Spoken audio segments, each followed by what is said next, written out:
With all the craziness in this world, we are here to have open and honest conversations to help navigate our thoughts. Sometimes we are right and sometimes we're wrong. But in the end, if we aren't learning, we aren't living. This is Philip. And this is Wes. And we are Two Bottles Deep. Hello, Wes. Are we starting? Yeah, that's what hello, Wes means. Hey, Phil. How are you, babe? We came off of a great weekend. Here We in did. Nashville. We had a fun weekend. Had some brunch, saw some friends. I played some pickleball. I did not. And I'm not anti-pickleball. I just didn't play it. He's playing pickleball now. And I did hurt myself. Oh, Lord. I did. I went for a slide and it bent my wrist back a little bit, but I'm okay. Did you need an ice pack? I had a Flintstones, what are those things called? Band-Aids? Yep, that's it. Why did you have a Flintstone Band-Aid? I don't know. Someone had one. So okay, that makes more I sense. just had a little cut on the court, but just, sports ball. Well, for those of you watching on YouTube, you're wondering, why are there two other people sitting around not speaking? My God. We've got some special guests today. Our favorite people Yes. out of Alberta, Canada. The only people we know out of Alberta, Canada, and yet still our fame. That's how you That's right. Yeah. They have an amazing podcast called Unpacked Podcast. They've done amazing series. One was called Shoulder to Shoulder. That's tough to say. That we're going to talk about.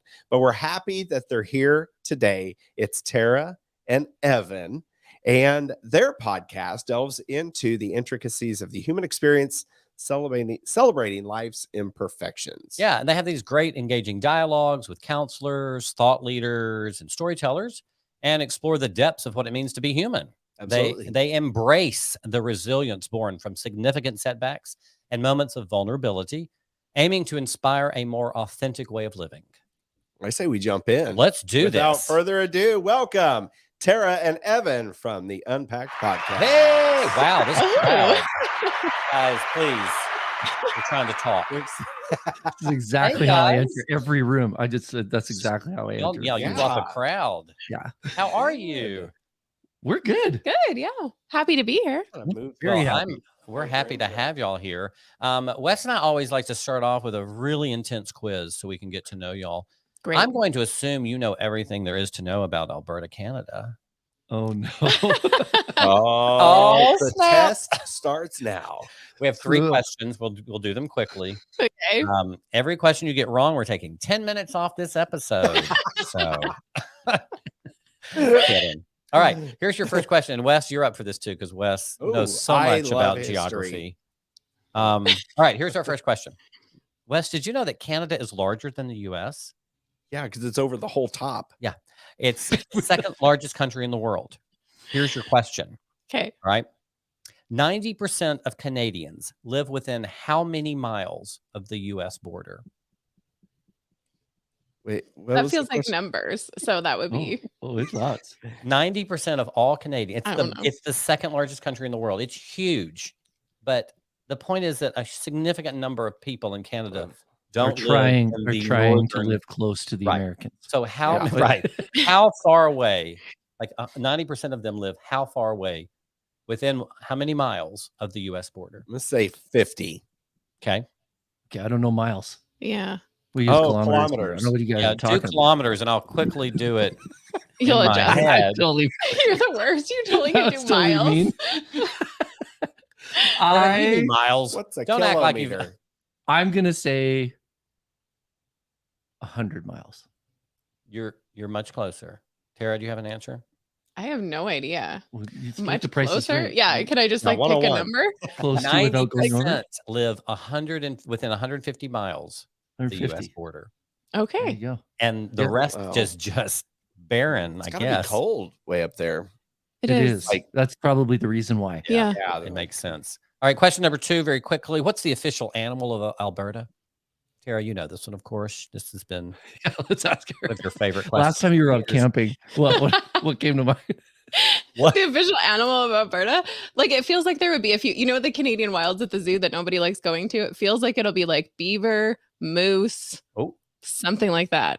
You're headed there. What do you think? I was gonna say peacock. Peacock. Like they're colorful.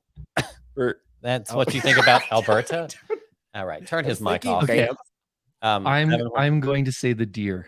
Oh, okay. White So y'all deer. are very close. The Rocky Mountain bighorn sheep. Oh, That's really? the other thing in the Canadian wilds at the zoo that we don't like walking around. Yeah. That's boring.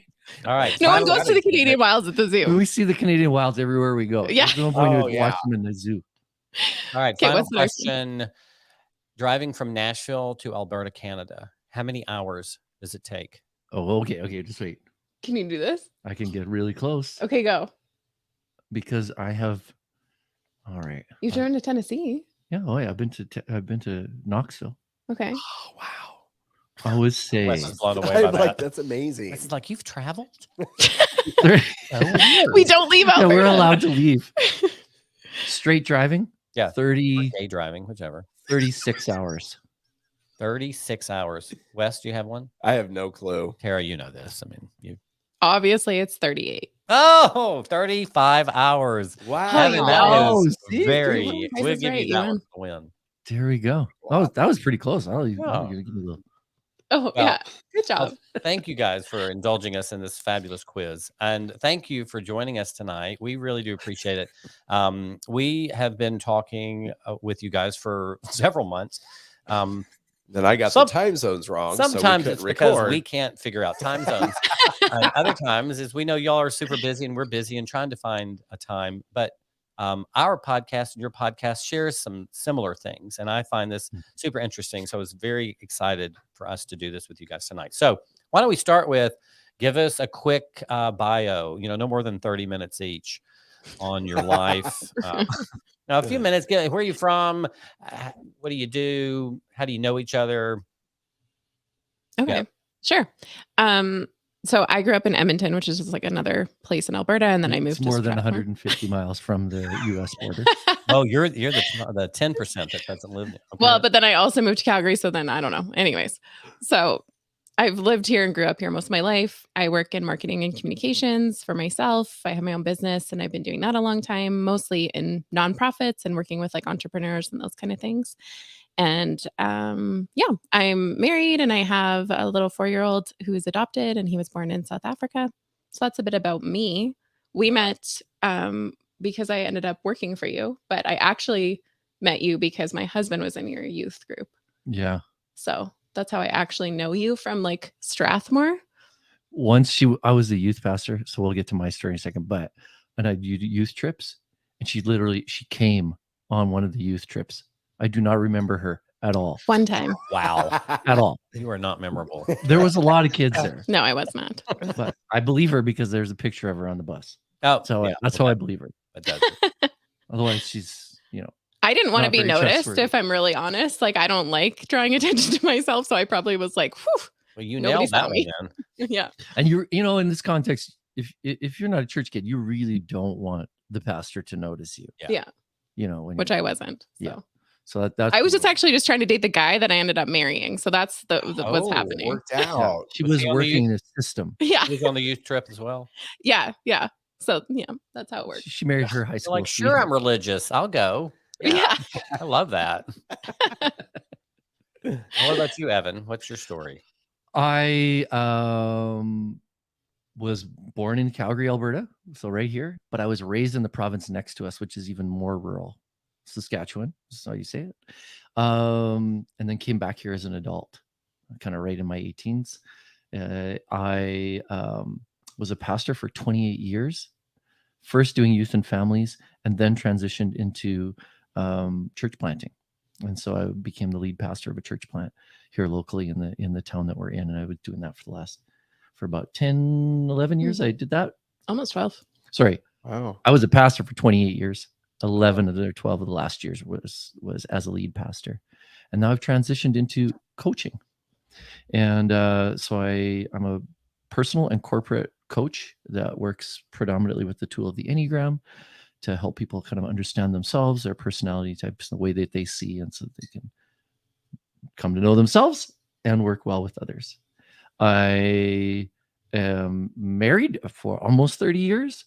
I've got 4 kids, 2 biological kids, and 2 adopted kids. and from Ethiopia. From their origins are in Ethiopia. I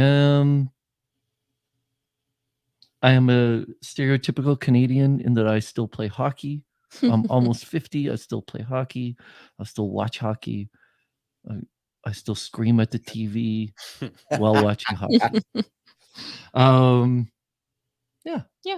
And it's Edmonton. That's Edmonton Oilers, right? Don't y'all have There a you team? go. Yes. How did you pull that one? I was at the hockey game here, and I think we played y'all like Yeah. 3-4 That's not weeks his ago. team, though. It's not my team. Right. Oh, What's no, your no, no. team? Mine. I'm the Flames. I'm a Calgary Flames guy. Calgary Flames. Okay. And Yeah, actually, no, they were here. That's so small Yeah. world. we just went and watched Nashville play. The Predators play like last week. Tara's husband. Oh, and I was like, why are you pointing at me? I didn't do that. When Her did you husband. play? Her Sarah? husband got the tickets. It was awesome. Oh, yeah. Oh Anyway. yeah, we were up there. Right?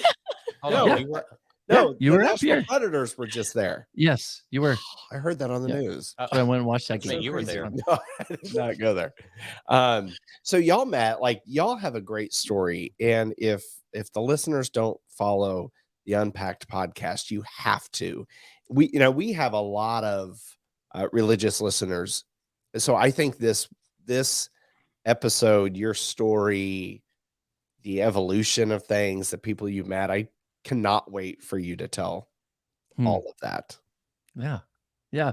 So I like, if that's my permission to say it, some of it, it's like, yeah, I was a pastor for 28 years in a family of churches or a denomination that wasn't overly affirming, wasn't mean, but wasn't affirming. And I think Philip, Affirming meaning. Of the LGBTQ plus community, and still really isn't, even though they wouldn't tell you to leave. They just wouldn't fully engage, I think, is the way to word it. So It's the yeah, best and you way. helped plant this church. You started this church. Yeah. Right? Yeah. That's exactly right. But as a and the church itself, when we set out to plant it, it was really a church that was like, no, we want to set out to love our neighbors, and like in every sense of the word. What's that's going to mean? How do we serve them? How do we care for them? How do we listen to the stories? And yeah, for sure. Like it's a bigger story, which we do share on a couple of the episodes around it.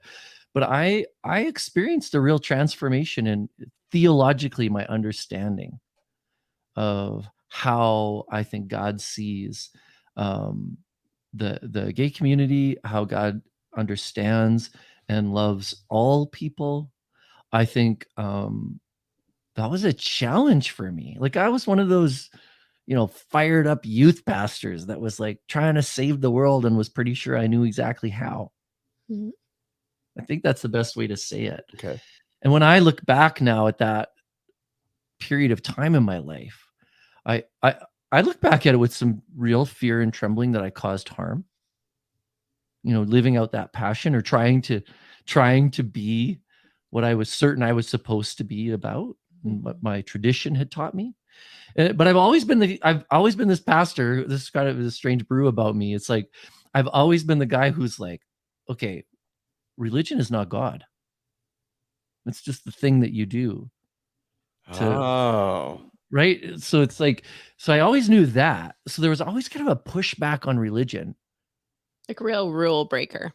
Yeah, I'm a rule breaker, for sure. I would say that, or at least the rules that I don't understand. The ones that don't make sense. Yeah, if they don't make sense, then I'm like, no, I'm not down with that. And so I think there kind of came this whole tension for me. And you can listen on Unpacked. We do a couple of episodes where we kind of are talking about some of that part of my story. But ultimately, what ended up happening was I ended up having, I've always had a deep passion to love people where they're at, wherever they're at. And a significant thing happened for me. I'd become a lead pastor. I was trying to love my community, just set out to do that. And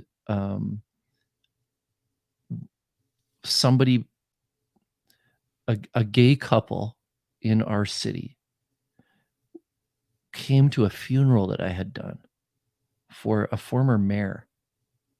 This is the fastest. I'll try to say it fastly.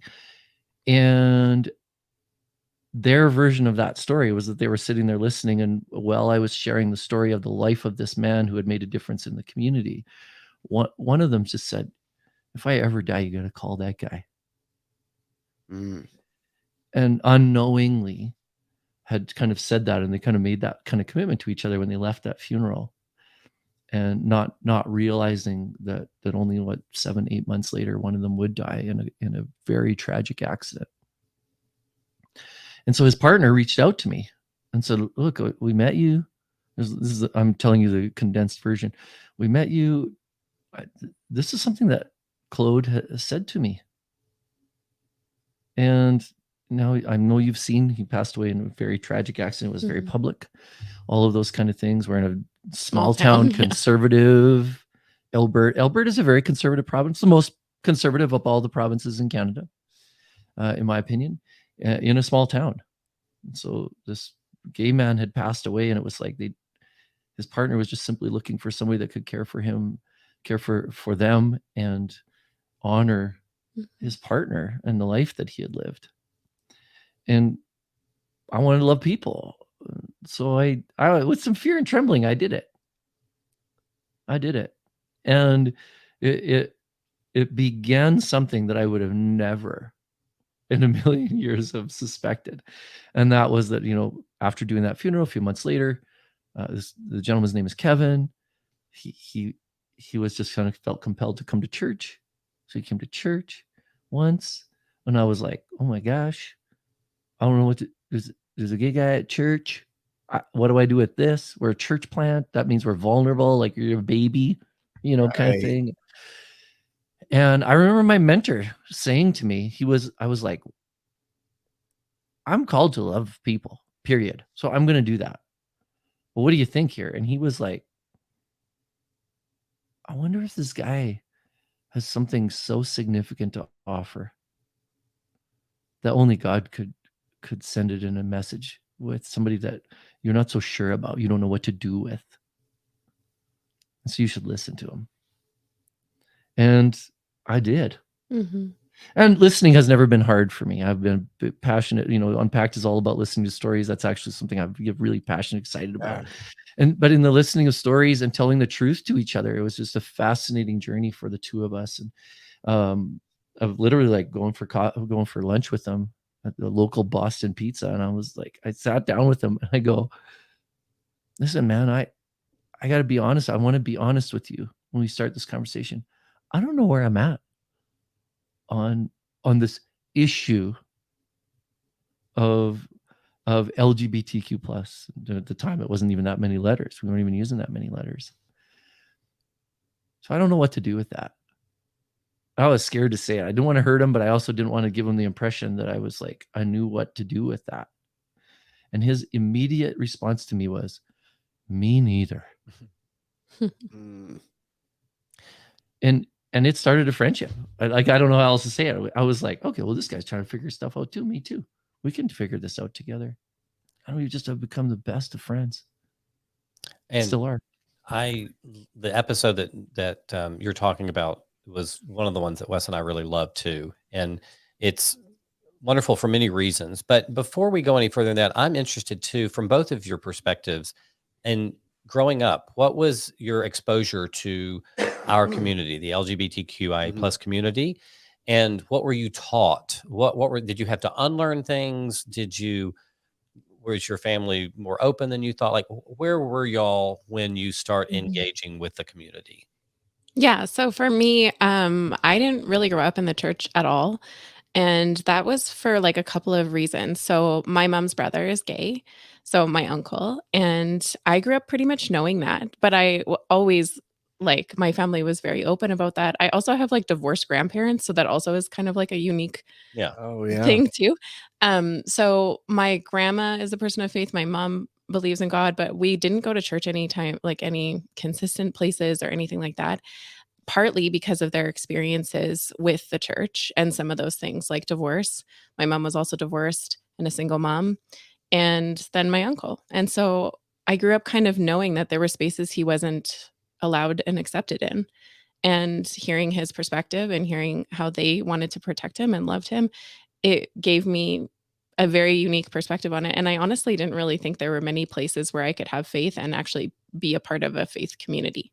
So I always just kind of was like open to believe if I wanted to, growing up, but it wasn't something that was like super traditional or instilled in me in that way until I like later met my husband, and then we were deciding to get married, and we weren't in a church or anything like that, but we both had faith and believed in God and wanted that to be part of us getting married. And he was like, well, I know a pretty like open youth pastor. We were also living together at the time.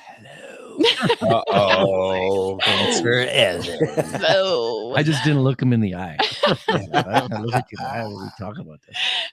And Evan was the lead pastor at the time at the church in Chestermere. So we just reached out to him, and that's kind of what started us like being actively involved in the last 10 years in a church. Yeah. But that was kind of my perspective growing up, very open. So when I did eventually come to the church that you had planted and attended, there were gay people there. And I was like, oh, so wait, like you actually mean you love Jesus and there aren't exceptions? Okay, I'm curious about this. I want to know more. Yeah. At the time, I was doing that wedding really so that I could help them end their life of sin. Yeah, right. I was doing them a solid. I'm like, I'm going to thank you for that. We really do. That was my act of service. Right. Even I was extremely uncomfortable with all of it. No, I think that is kind of an interesting part of it, is that I grew up in a small town in Saskatchewan. So you were talking, Wes, earlier about your town of 5,000 or whatever that you grew up in. That was a small town. Try 500. Oh, ooh. So I grew up in a town of 500. And to give you like some perspective of that, I started kindergarten with no, let me put it this way. I graduated from high school with 17 people in my graduation class. Wow. 15 of them I started kindergarten with. Oh, wow. So that's the extent of change that I was used to. Two people changed in my class in the 12 years that I went to school, right? And so it's like, so you can add all the stereotypes on top of that it's like, no, this wasn't really the kind of community that was ethnically diverse, that was like of any kind. We had First Nations people that were present there, but even that was like, well, we don't really associate much with that. And no, I didn't know anyone who was gay. I didn't even know anyone who was adopted. Yeah. Right? Like all of those things were completely foreign to me. And so yeah, so much of and I don't know how else to say this, and a faith-based listener hopefully will hear this. So much of the theology that I was taught was rooted in actual tradition. And so much so that the two were mixed up. That I'm not so, and so even as a pastor, I found myself often talking about like, okay, you're talking about your tradition like it's your theology, but those two things are not the same. Evan, can you give an example of that?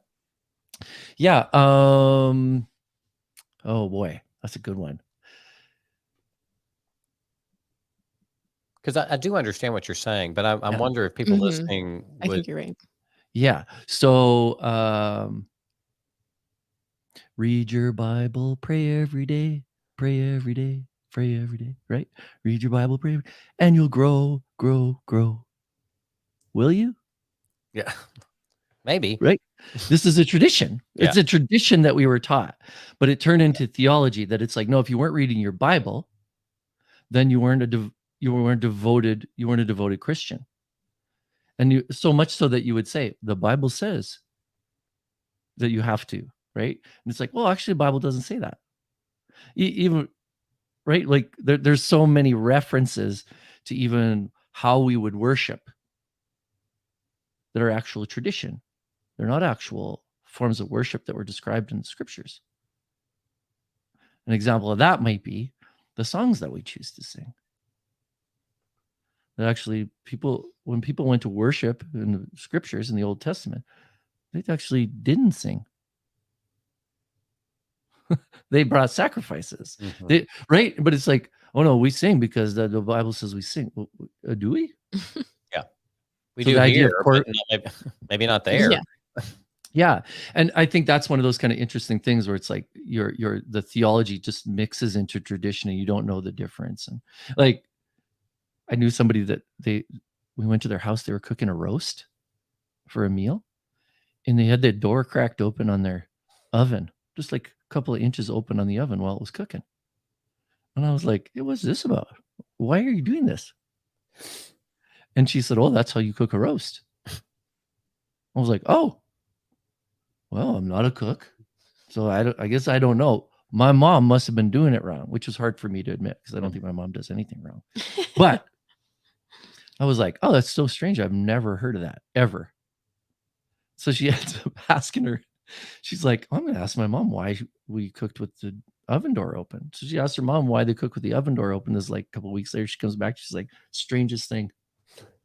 I guess we had a really big roaster and a small oven, and it was always too big, and so it kept the door of the oven open." And I thought that's how you're supposed to do it. That's how you cook a roast now. Right, exactly. And I think that's a little bit of, it's like, how do we connect with God? How do we relate to God? How do we do all those things? Well, you go to church, right? But actually, that's not necessarily accurate. Yeah. And I would actually, like, I would even push back. We go back, we go to church in order to experience the community of faith, hopefully collectively worshiping. But it's a funny thing because I've often, as a pastor in 20 years, I'd ask people, where do you meet God? Like, where's the place where when you need to meet with God, where do you go? And they tell me, we're in Alberta. They tell me, I go to the mountains, nature. I go out into nature and I go for a walk, and it's really a place where I can connect with God. Oh, okay. Yeah. Why not church? Right? Isn't that interesting? Yeah. Yeah. It's fascinating. That's tradition and theology getting mixed up. Okay. Because my parents will still ask me, are you going to church right now? Like, that's somehow connected to my spiritual eliteness right now. Yeah. It's like, right? It's the measuring stick somehow. Yeah. And that creates a real tension when the community of faith, when you've connected, this is how I connect to God, and that community of faith is no longer acting or behaving or living out the principles of what you believe to be true about how God sees and loves and accepts, or whatever. And that was a big challenge for me in the community, and I was leading it. So you can only imagine what that was like. So anyway, they asked us how, like, our exposure to gay people. yeah, damn. Yeah. Wow, did you got Look, way I know more how to than you cook a asked roast for? now. I can cook a roast. No, but I appreciate you. That's important, I think. And so if we going back to Kevin's story, do you remember a moment where it was put everything aside and this is the thing that's important? This is his struggle, his journey, whether it was the gay thing or whatever it was. What was that moment like? And was it my younger brother, who's a pastor, talks about God talking to him, and I'm always like, how do I don't understand what this means. Did God talk to you then? Did you feel, were you directed in some way? Like, what was it? And how do I get that? I've never been the kind of person who's been like, I think God just spoke to me. That's never been really something I've experienced very much. I wish Kevin was here to kind of even explain a little bit of what it was like. But Kevin was, he fell in love quickly with the acceptance that he experienced in the church that we were in at the time. And that led him into a deep kind of curiosity about God. He'd grown up Catholic. There was a lot of Catholic messages that had been sent to him. There was a lot of shame and presence in terms of it. Wes, and in a lot of ways, it was kind of similar to your story. He didn't come out till he was 30. When he came out at 30, it was freaking scary. And it was like, there was a lot of like, how will people see me? How will God see me? All those kind of things. And when he started coming, he was intrigued. And so he started reading. So he would read the Bible, like, and still probably to this day, he's read the Bible more times than most of the people who were even in that congregation. But what was challenging was it was his first time he'd read it. And he's just started at page 1, just like Genesis 1, page 1, and just started reading. And so he starts reading through this. I've committed to going on a journey with him. Well, we try to figure and understand each other. And he's coming across, the so-called clobber passages of the scripture, right? So he finds himself in Leviticus right off the bat and calls me. And this was probably one of those moments. It was the first moment when I was like, oh, I'm in trouble. And really, he called me. It was late at night. It was late enough that I didn't answer my phone right away. And I looked at my phone, like, holy smoke, like Kevin was calling me. It's like almost midnight. So I phoned him back because I thought something's wrong. And something was wrong. Like he had read Leviticus, 19, right? And he'd come across this word abomination. And he was distraught. And he was looking to me for some form of assurance. And so here I am saying, no, God loves you. God is deeply in love with who you are. God doesn't need you to change. And then the scriptures are saying this. And trying to and recognizing, for me personally, you asked me what happened for me. I realized I'm taking all of this at face value. I haven't studied this. I don't know the context of this. I don't know any of this. And now I'm trying to be the answer man for somebody who's literal, whole sense of identity is founded in the way that I answer these questions and how serious that got, and how quickly it got. And I was like, no, I need to take this seriously. And so I began to study. And what was interesting was, the pastor should be trying to convince the parishioner.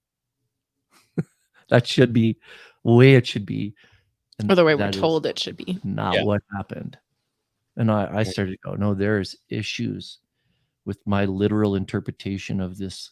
And what I know to be true in my heart about how God sees and loves and experiences all that he created. And I was in trouble because then I got to look at the other ones and I got to really study them.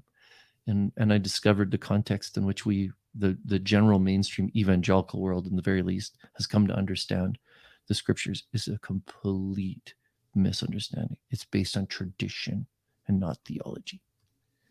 And you planted that church, you started that church. So is it, in my mind, not being a church person, I'm like, can't you just tell everybody this is the direction you're going? Can you just have an announcement one day?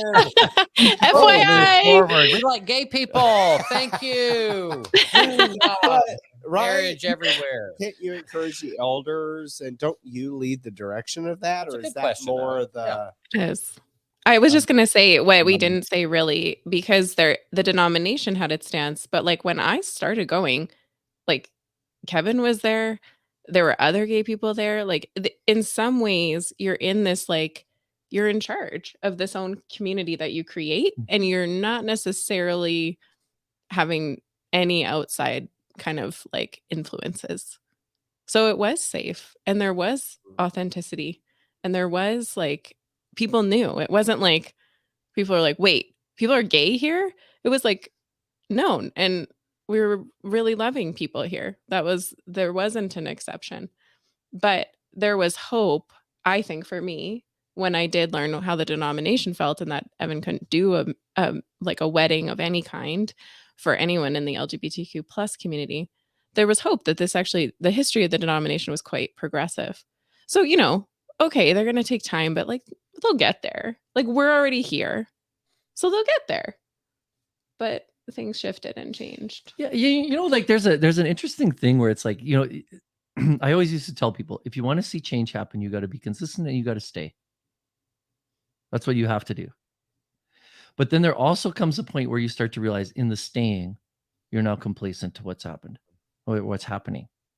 And for me, that was one of those real changes. So what's interesting is the local congregation was kind of responsible for coming up with our values and how we're going to love people in our community, because we know our community.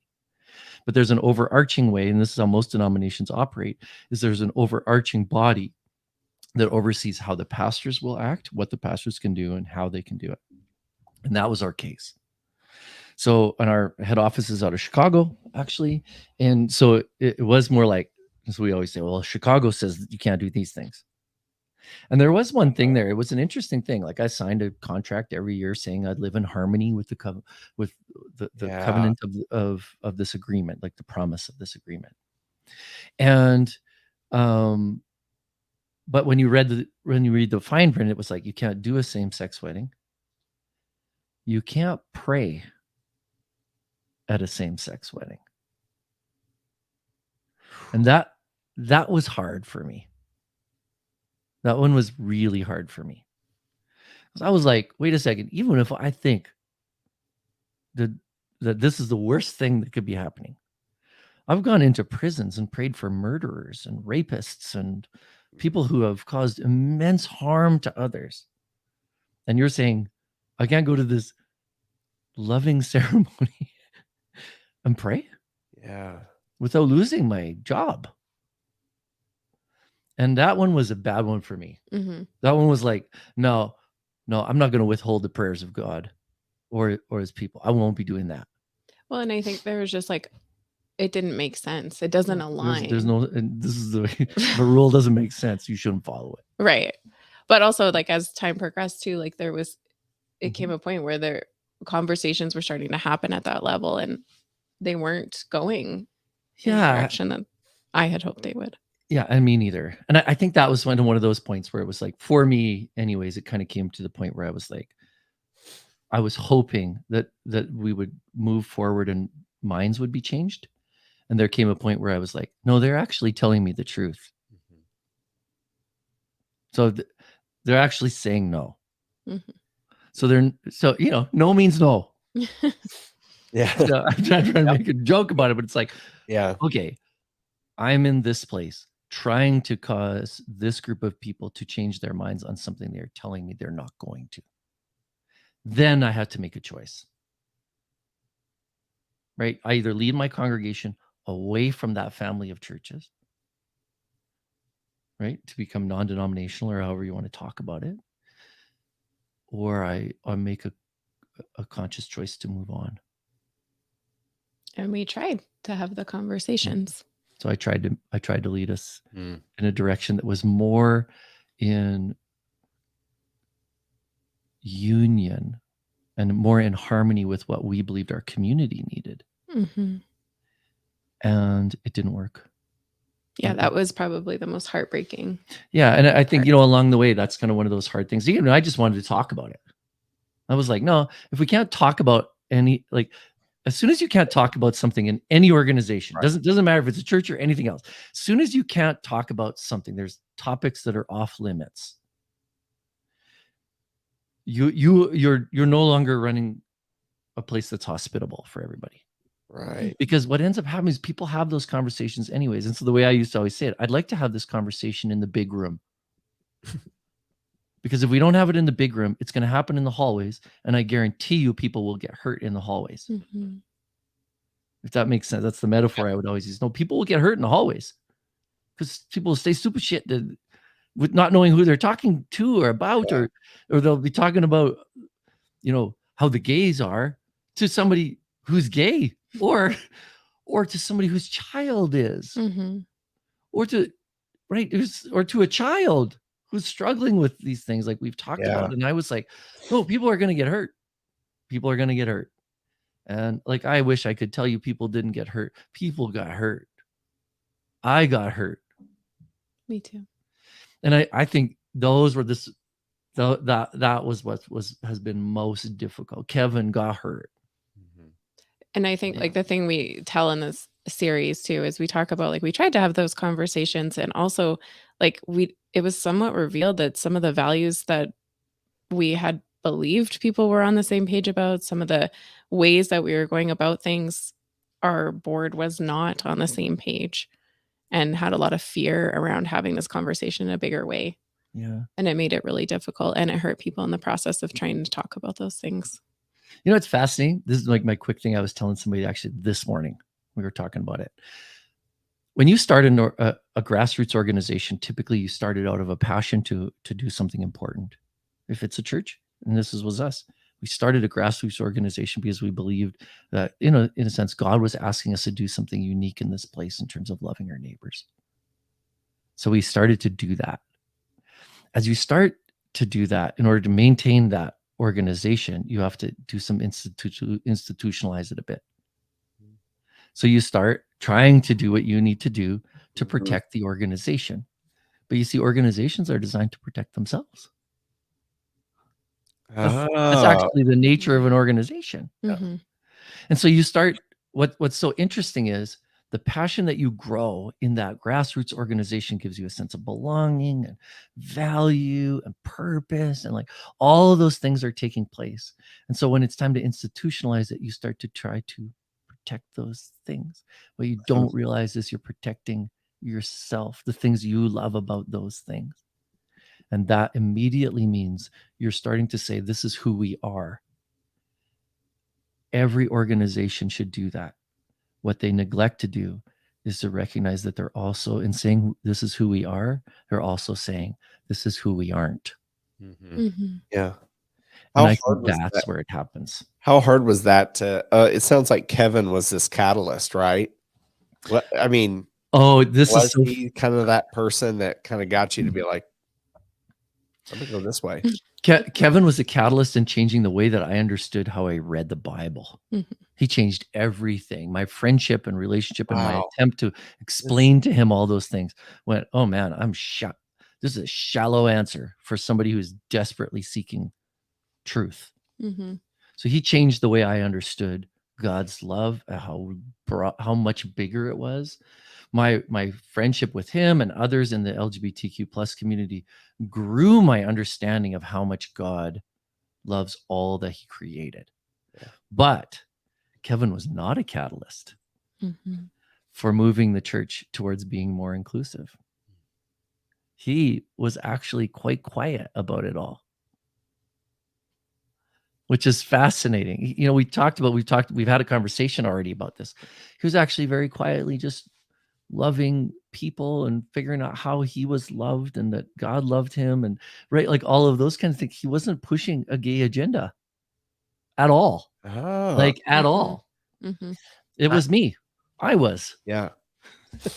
And I find it that I've been in situations too in churches where I'm hearing things that I don't believe in, that I know are not good for me, but refuse to speak, because part of it was it felt so good to belong.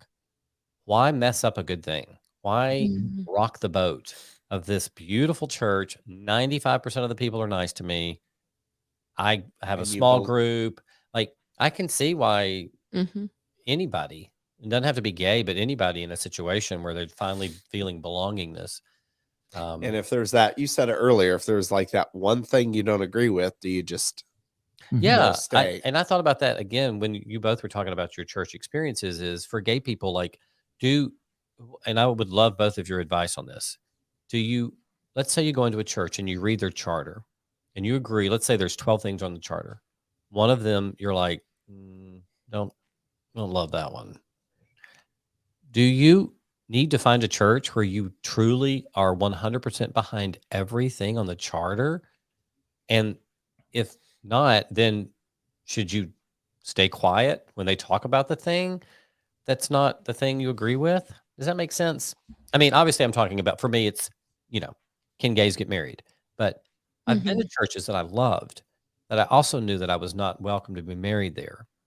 Yeah. But I love the church. I love the people in it. I just didn't love some of the stuff they were doing. And then I felt bad about going to the church where they were doing stuff that I didn't enjoy.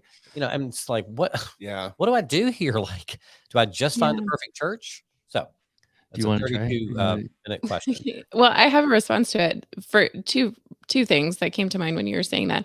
I don't know the right answer. I think it's everybody's kind of choice to see what works for you and what you feel the most comfortable doing.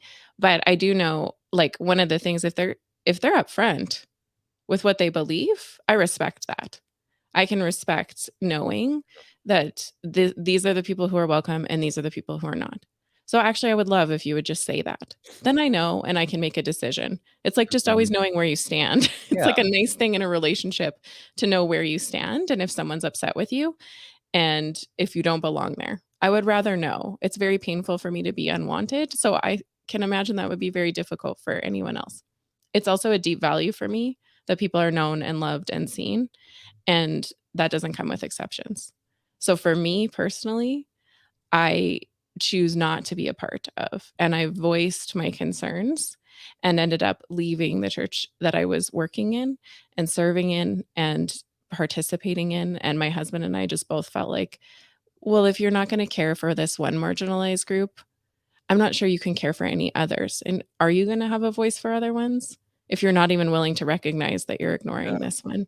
And I made it personal for me too. Like, not only is my uncle gay, but I love other gay people. Evan's daughter also falls into that. There's just a lot of people that I loved, but also my son is Black.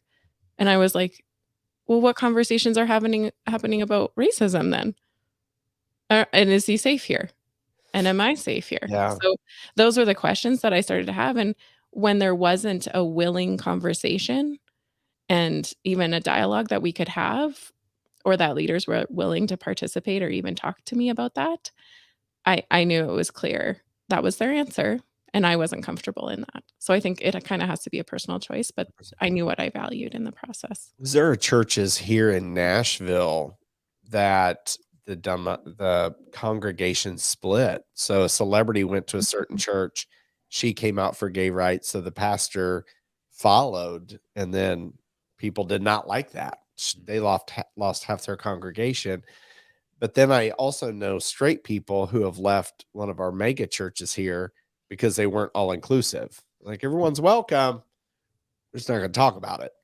Yeah. So, I mean, there's been, and gay people still go there, but it's funny, like, some of my straight friends left because they're like, that's just not fair to your community. Yeah. But I think it's ironic a few gay people still go there, but kind of to your point, they like the community. They love how they feel there. They love the music. They love and the pastor is great. But it's a mega church, so they don't do any weddings or any funerals, but still it was like, we're going to stick to preaching these certain things. Yeah. Yeah. I think one of the things that's a real challenge for me is, like, one of the catchphrases most churches are taking on is, like, everyone welcome. Mm-hmm. So they're advertising everyone welcome. There's a giant banner, it's hanging out. Everyone's welcome. And it's like, how have they come to that? Like, is that a discussion they actually had? Or is that just a giant banner that you hang so that people feel good when they come walking in the doors? Right. And I think that is one of those places where you start to end up going, well, are we telling the truth? Like, are we being honest here? Like, you're welcome, but we can't fully honor the love that you might have for somebody else because we don't believe in that. Yeah. Or we think that that's wrong. Or you're fully welcome, but because of your lifestyle, you can't lead a Bible study because you're not a Bible believing Christian, so to speak, right? Because you're doing this thing, you're living. That's right. Living with your boyfriend. Living with your boyfriend. Oh, Sarah, how right. And so it's like, as soon as I do the wedding, then you can start teaching Sunday school, because then you'll be like somehow morally appropriate for the children to hear. So I'm making jokes about it, but actually it's real. That's real. Like, that is a real thing.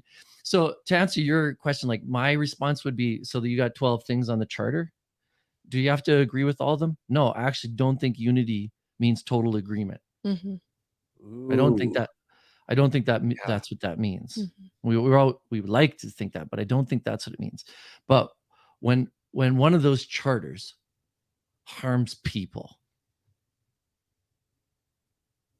or marginalizes people further, or somehow communicates that they are outside of God's loving embrace, then I think you have to ask, well, what's the deeper theology here?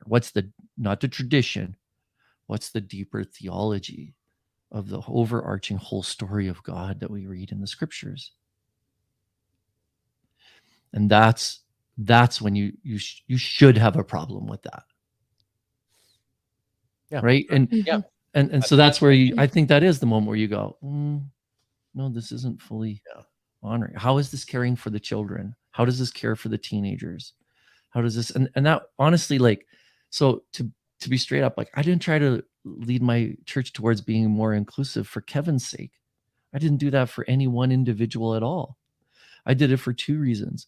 One, I recognized that we were not as safe as we needed to be for, in particular, our young and vulnerable teenagers who are struggling with their sexual identity. That was like a major one. And two, I really think we needed to learn more about how broad God's love is. And when we say it doesn't include this or it doesn't include that, and we start putting up those things, we're putting them up to protect ourselves. And we're closing the bigger perspective of how God actually loves. We're making it about punishment and sin and Yeah. you know, and You had said in one of your podcasts, and I wrote this down, that there are lots of tense moments, but you discovered how deep God's love is. I don't know if that was Kevin's episode, but I had that wrote down. I was on the trail. Mm. I'm like, oh, I got to write that in my notepad. yeah. And I think that is like, I was likely referring to that journey of going, Yeah. as I started to study more, I started to realize, oh, this book is more inclusive than I could have ever imagined. And even in understanding all of the ways that it includes. How- And that's race, that's gender, Yeah. that's sexual identity, that's like all of those things that it's like, no, I actually really believe that God breathed to the breath, that the breath of life actually was the spirit. That Yahweh wasn't the name for God, it was the sound. Right? Which is kind of an interesting, we missed that. That actually it was, that actually Yahweh was a sound. It wasn't a name. It was identifying the very breath of God. And so when you go all the way back to Genesis and the creation story, God makes you in his image and his likeness with all his, gives you all of his characteristics, and then holds nothing back but breathes into you the breath of God, the very spirit of God. Well, when did he take that? It doesn't say he takes it away. Yeah. It doesn't say, oh, you're gay, so he took it away. Yeah. Just you can't have it. Yeah. Right? You don't have that spirit. You did this thing, you don't have it now. You How don't, does- right? I was like, what? How does that conversation go that you want to leave the church that you planted? And then answer that. I have some follow-up. Oh boy. It was Depends who I was talking to. It I know. depends who I was Is it talking a 2-week notice? Is it I have Dear sirs, to whom it may concern? it's a very long story, but what I would say is it began months before my resignation happened. It became apparent to me that the congregation, the church itself in particular, its leaders weren't quite ready. Because you were going to have to sign another contract. Yes. I remember you Yeah. saying that in one of your shows. Yeah, one of the things with our denomination was that every about May, I'd have to sign this contract saying I would live in harmony with the values of the denomination. Mhm. And so, but here now I'm sitting here. I've changed my theology, so I understand the scriptures differently. I realize, no, I actually have no issue with this. My daughter has come out to me. I've determined if my daughter came and asked me to do her wedding, I would do it and lose my job. I've already determined that. So if your daughter comes to me, then how does a loving pastor say, well, I would lose my job for my kid, But not for yours? That's not living your conviction. That's not living what you believe your calling is. And so it was like, no, I'm in trouble here. And so I actually did. I told my leadership board, I was like, I signed this year, which means I will live in harmony. I will not break these rules. Yeah. But I cannot sit across the table. I imagine myself always sitting across the table from my daughter signing this thing. Yeah. So how do I do that? How do you tell her? How do you? Yeah. And I wasn't even telling her. It was literally going, well, I'm actually going against something I believe now. It's not just. Did you grow up kind of like with Tara? Did you grow up knowing gay people? No, didn't grow up knowing any gay people. Grew up in a very conservative church in a town of 500. Yeah. It was scary to step outside of the lines. Sure. It was. And incidentally, the church that I grew up in is the part of the same denomination that I served for the 30 years. So was there shame for family? Were you scared of the backlash of not only the congregation, but family and this whole community in it and created? Yeah. Real concern about, my family was very proud of me as a pastor. I was a successful pastor. I was good at it. I am good at it. I'm going to change my verbiage. There you go. I am a good pastor. Yeah. I may not have a congregation right now, but I pastor people more now in my coaching business than I ever did leading an organization. And I think that's one of the hidden gifts in the freedom to be able to kind of walk wherever I need to walk and care for whomever it is that God puts in front of me. And some of them, they're just trying to survive. And some of them want to talk about Jesus and some of them don't. Let it come to you, and that's fine. Yeah. And I'm not obsessed with it. I realize it sounds like in this conversation, it sounds like I am, but I'm not. Yeah. I'm like, no, actually, I think God wants us to love others. And I don't think he always feels the need. I don't think he has such a small ego that he needs to get the credit for it all the time. Do you want to just talk about, though, what it was like to leave? It was extremely painful. Yeah, I can imagine. A lot of grief, a lot of like second guessing my career, a lot of wondering, like, was this a waste? Organizations can change on a dime. You'd like to say this is what this place is like, and it's always going to be like this, and it's not. Things change, and I think for some I became scary. I became dangerous, right? That might lead people astray. That all of those kinds of things. Even you take the Shoulder to Shoulder series, and it's like I felt the need I do still feel the need to help the church to grow in their understanding of how big God's loving arms stretch. And I think until you start to love people who are outside of wherever you put your hands when you're doing that, I'm going to talk with my hands. Until you start to love people outside there, you'll never realize that actually God's loving hands are out here. Right? And so it's like, you can't do it. And so I do think that what's been hard is just recognizing that it's like out of fear. Like, it's hard for people to accept that. Like, it's a funny thing, we joke about it. We know how many people listen to Unpacked, and we even know what area they're in. And they're all here. No, but a lot. A lot are here in this town. Yeah. But when we post something on Instagram, no one local. Yeah. Right? And it's just like, yeah, they're scared of, they're scared. They'll listen, but they're scared to be associated with it. Yeah. Yeah. And we love, like, and again, this is part of bridging that gap is, not only do we have a lot of religious listeners, but I resonate, even not growing up religious, with being scared and the unknown and the acceptance or being disowned.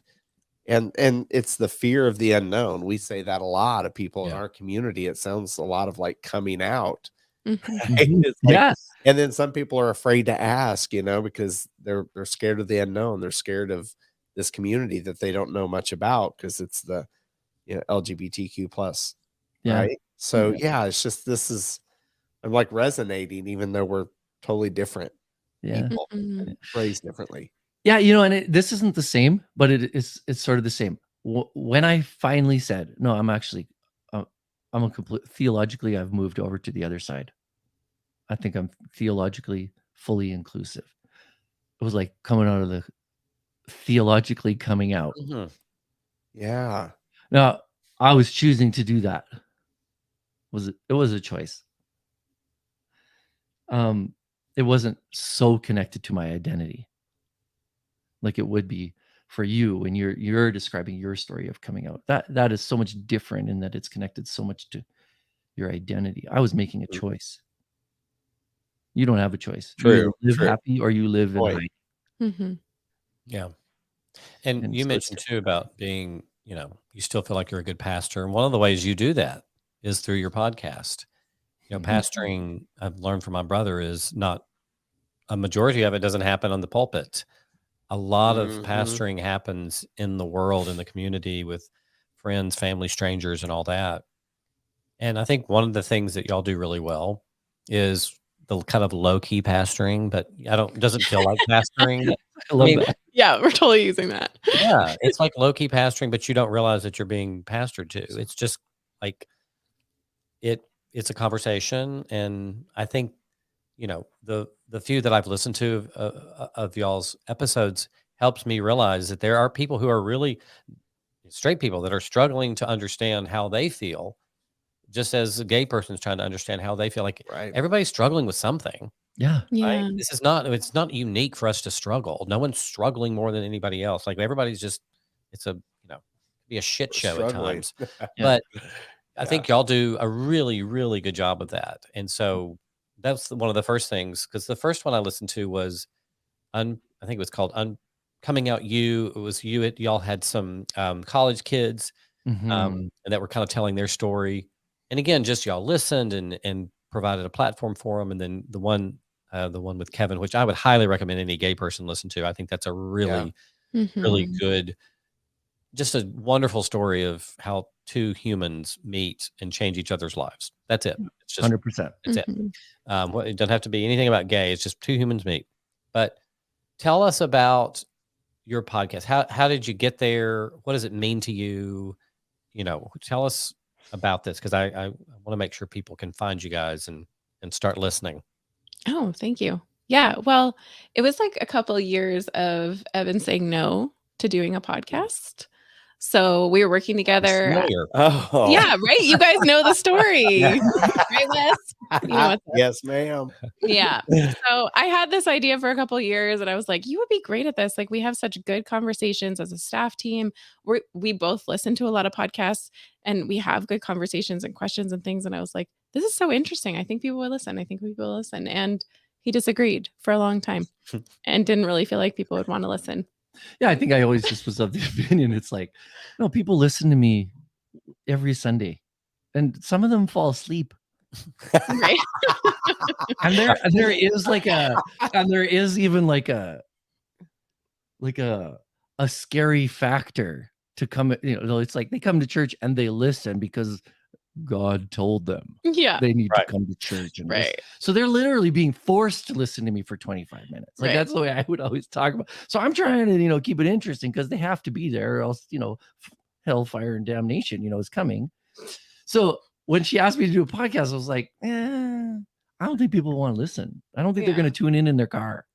But then in the pandemic, there was some need. There was a need. You were sitting with mental health workers and people in our community, and we were hearing people were isolated, alone, struggling, and not able to access any services. And also we were just home all the time. Yeah. And it was really, really hard. And you were seeing that when we were pastoring people and all of that. So it was a lot. So then you were more open to it. We also were just trying to get really creative of how we could serve our city in different ways. And this is the way I was like, I can figure this out. We can figure out how to do a podcast. I can figure it out. Yeah, it's funny too, because a lot of it was like, I wanted to help people to try to make sense of what they were feeling. Mm-hmm. Like there was such a upset, such a basket upset for people, that there was so much unsettledness going on, not just in our world, but inside people. Yeah. That there was a point who's like, okay, maybe there's something we can do around emotions and feelings and all those kind of things. And the way it was kind of funny, because it was like Tara had been bugging me for years that I would do this thing. I did like 5 episodes, something like that. Then I interviewed a counselor, a local therapist. And in that interview, I was like, okay, I need to talk to other people. That's how I don't need to do monologues. Those are boring. Mm-hmm.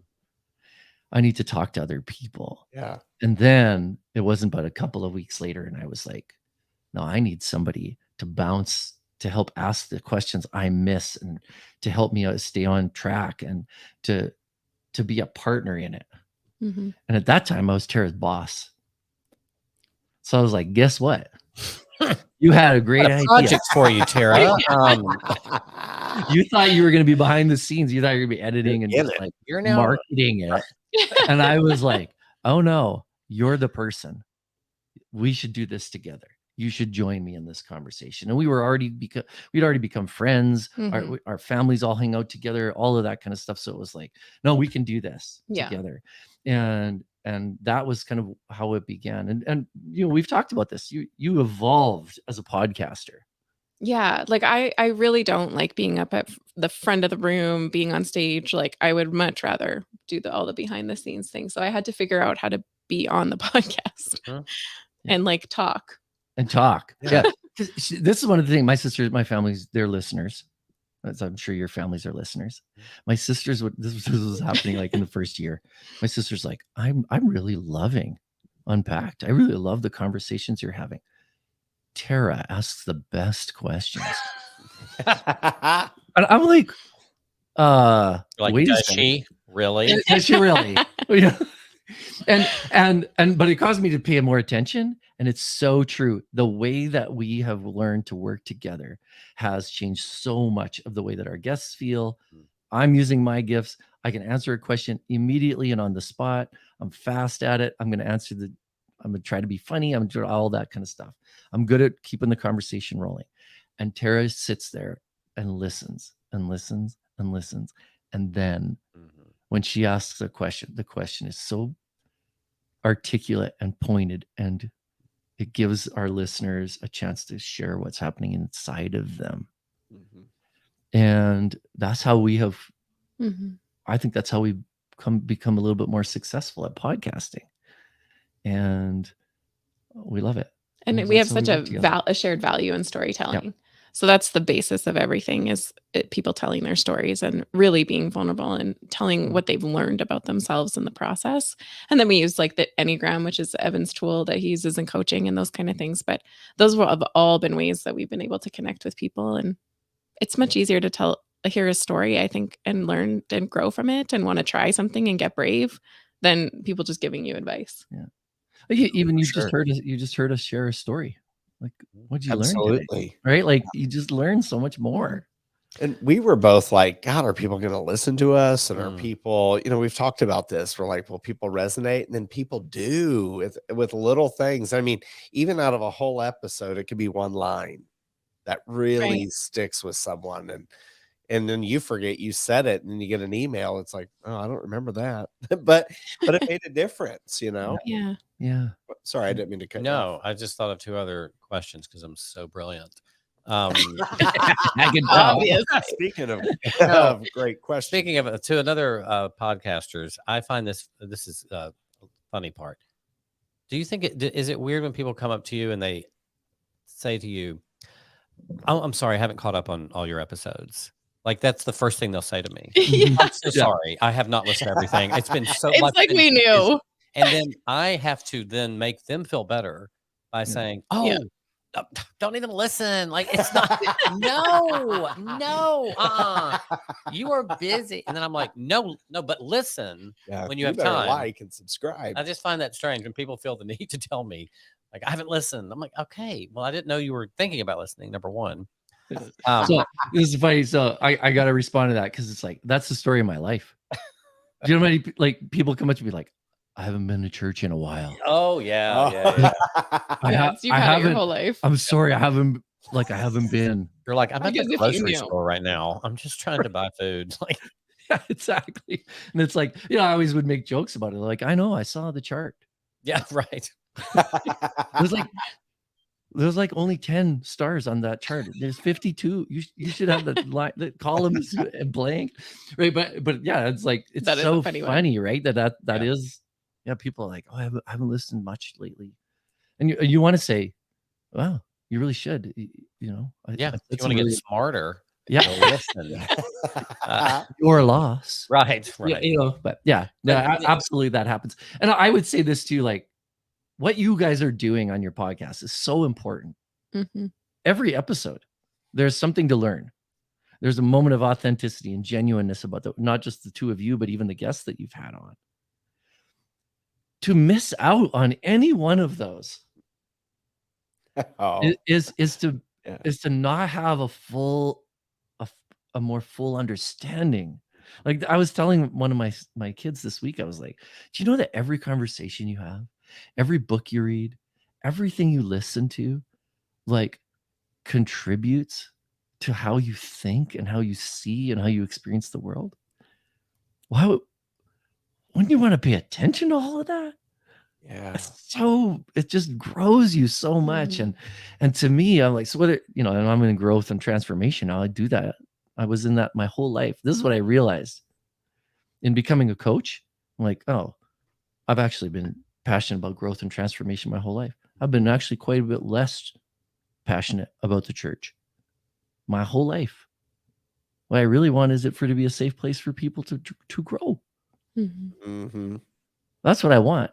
And so it's like being able to learn and hear more stories that contribute to your overall understanding of anything is huge. And you guys are doing that in such big ways. It's why I told when you responded to our first DM, Yeah. I shit you not. I was like, I'm like, I'm just gonna send him a DM. So I sent you this DM and you responded like within an hour.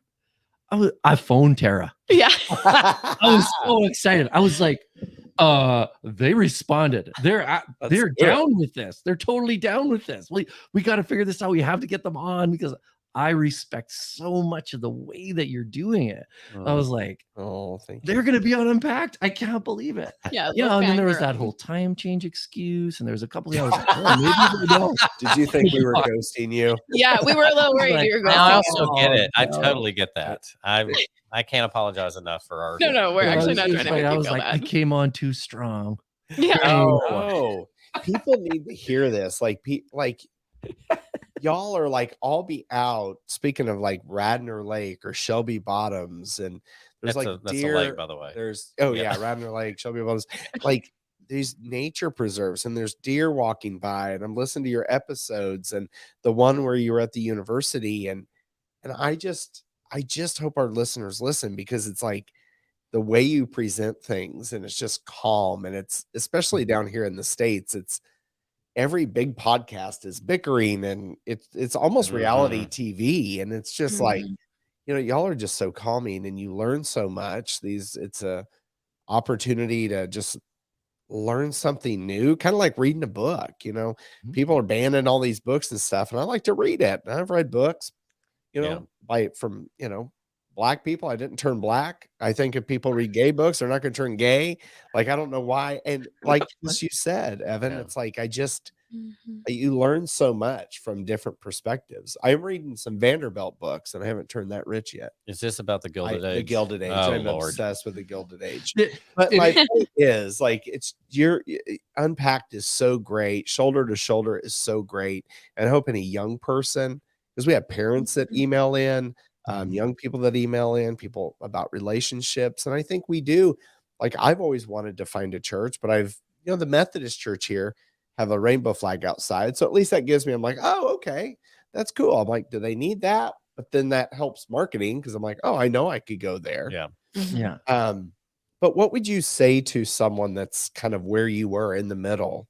How do churches, is it the elders? Like, how do they become more inclusive? And what would you advise someone to do? Do they speak up? Do they just find a church that's more accepting? I mean, it'd probably be easier just to leave. Yeah. As a patron, not as a yeah. I think as a patron, I think one of the key things that people in the LGBTQ plus community can do, and I think you said it, Philip, is to recognize the power of telling their story, and to stand in the truth of that story. Because people are going to tell you it's not true. Or they're going to offer conversion therapy, or they're going to tell you that your understanding of God, whatever, something's all mixed up. But to be able to kind of go, no, God made me. So I'm going to try to stand here in this and be present in it. And I think one of the interesting things is, like, so often, and this is what's painful, when we talk about the polarization of topics, doesn't matter what it is, racism, inclusion, what's happening in the Middle East. You know, is Even it COVID. Israel? Is it Palestine? Is it COVID? Is it not? Is it masking? Is it not? Like whatever it is, when you choose to stand in the middle of that divide, you give yourself the opportunity to hear stories from both sides. Mhm. But once you choose to solidly be like, I'm not saying you can have a belief and stand in the middle. You can have a belief in something and not be condemning of somebody who you disagree with. You can do that. You can. You give an opportunity for both sides to come together. One of the things Brian Nitzel said in one of the Shoulder to Shoulder series, he's a gay man who's working in the context of the church to create unity. He goes, you know, there's loud people on both ends. There's loud people on the liberal full on inclusion side. There's loud people on the full on conservative side. He's like, there's about 10% in each. So what are you doing with the 80% of people that are standing in the middle going, oh yeah, right? Like, where are we supposed to be here? And how are we supposed to understand the bigger picture of God, how he loves, that he loves when God's people are saying this and this, and these seem like God's people too, and they're saying this, and right. So it's like, how do we speak and be present to the 80% in the middle? You're not going to convince an ultra conservative person to be inclusive, and you're not going to convince a liberal to change their mind that way. So it's like, maybe maybe that's important. We just need to let them be, and focus on the grandma who's trying to accept that their grandchild just came out, and they don't know what to do with that because their tradition has told them that their grandchild's going to go to hell, or the dad who doesn't know who loves their son but doesn't know how to talk about that with their buddies, or whatever, right? Like, I'm a hockey player. I'm in a dressing room. I hear all kinds of things that are making reference to my daughter. How do I do that? What is that? That is so unsettling and so hard. And that's the world we live in. And so it's like, how are we going to be present to those people? And Shoulder to Shoulder has most definitely been that. We have definitely had parents call and send messages and say, I asked my daughter some questions after listening to your episode, and she came out. She literally said, well, that's me. Because I reframed the way I asked the question. Yeah. That's a 14-year-old that gets to tell the truth now instead of waiting until she's 29. And all these other hurtful, horrible things have happened. Yeah. So I preached there. I'm sorry. I got carried away. No, and that's saving lives. What y'all are doing. What if you could explain your podcast in one sentence? Can one of you, like, if somebody, because you know how this happens, somebody be like, "Oh, you have a podcast? Tell me about it." And I used to go into just like in depth. I'd be like, "Well, in the early '80s," they're like, "What are you doing? Is there a slide projector? What are you doing?" But you know, we try to come the elevator pitch, right? Right. So, what is one of you answer the elevator pitch for your podcast, and the other one kind of zero in on what the Shoulder to Shoulder specifically is? Okay. So our podcast is really just like messy stories. We're sharing messy stories and having conversations that help people grow. And we do that through like interviewing regular people, counselors, therapists, experts in their field, and we use the Enneagram. So that's kind of the conversations that we're having. That was perfect. The Shoulder to Shoulder series is not so much about changing minds as much as opening them and helping people to hear the real stories of real people in the real struggle within the context of the church. And that's from kids to moms and dads to grandparents to pastors. And I tell you what, pastors are in trouble. They're in trouble because pastors are saying, no, I believe in a God who is all inclusively loving. And in order to keep my job, I have to be quiet about certain things of what I've come to believe. And it's destructive. They're in trouble. And that the Shoulder to Shoulder series has been Mhm. has spoken to a lot of pastors.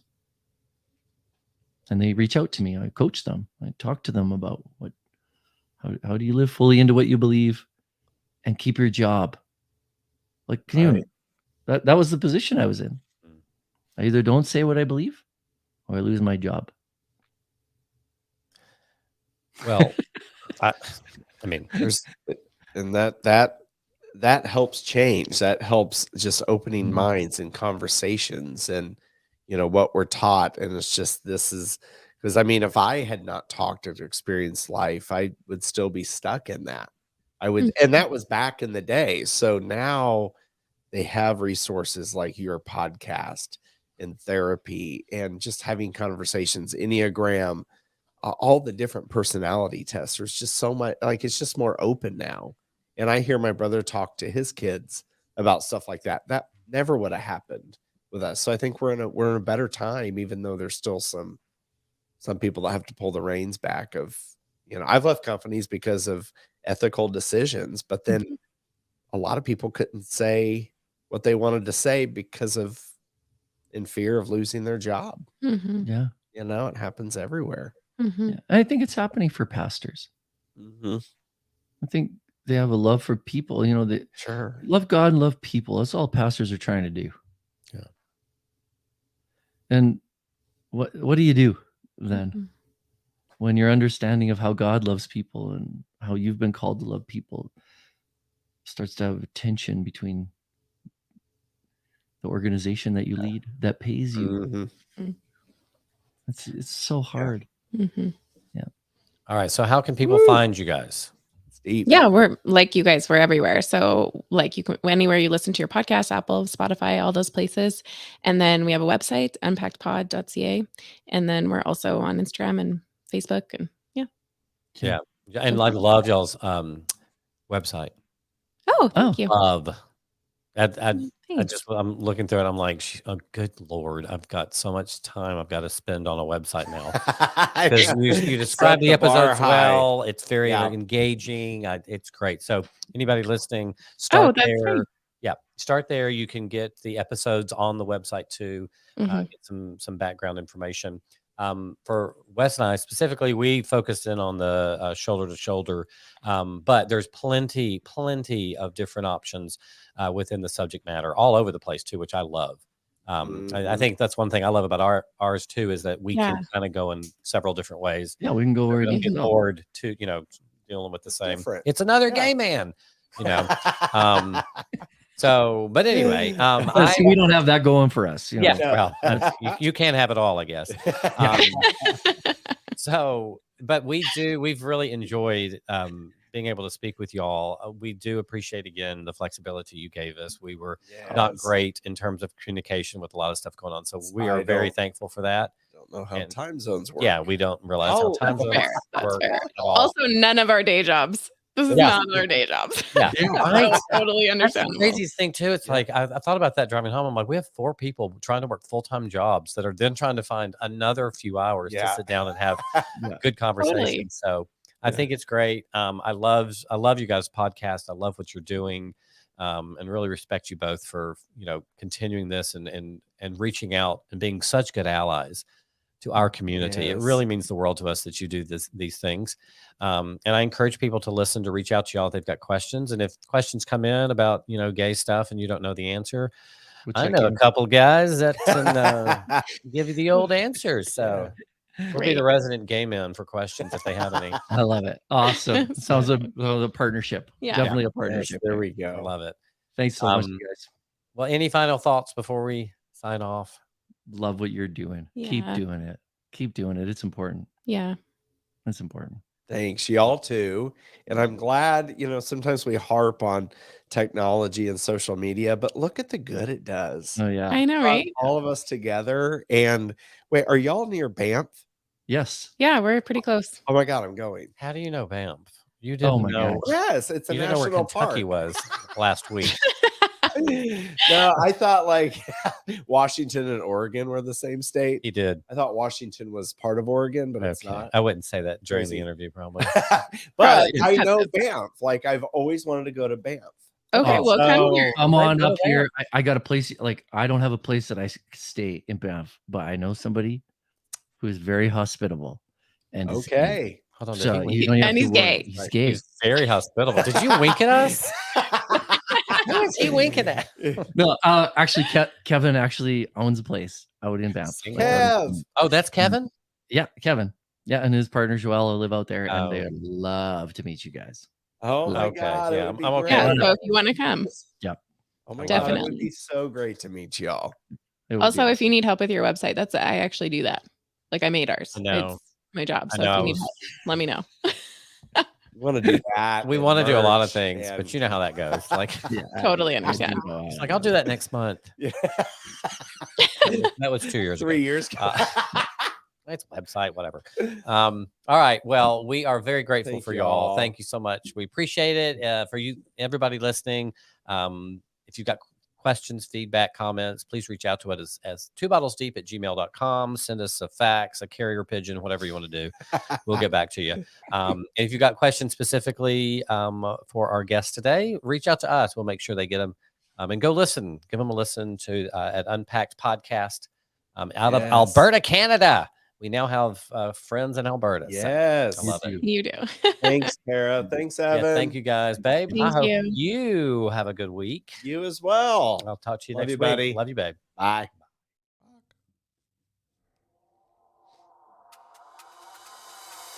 Thanks for listening to another great episode of 2 Bottles Deep. Don't forget to give us a 5-star rating wherever you get your podcast. And while you're at it, write us a fabulous review. Please reach out to us on our email, 2bottlesdeep@gmail.com. There is plenty of love in this world. Be a part of it.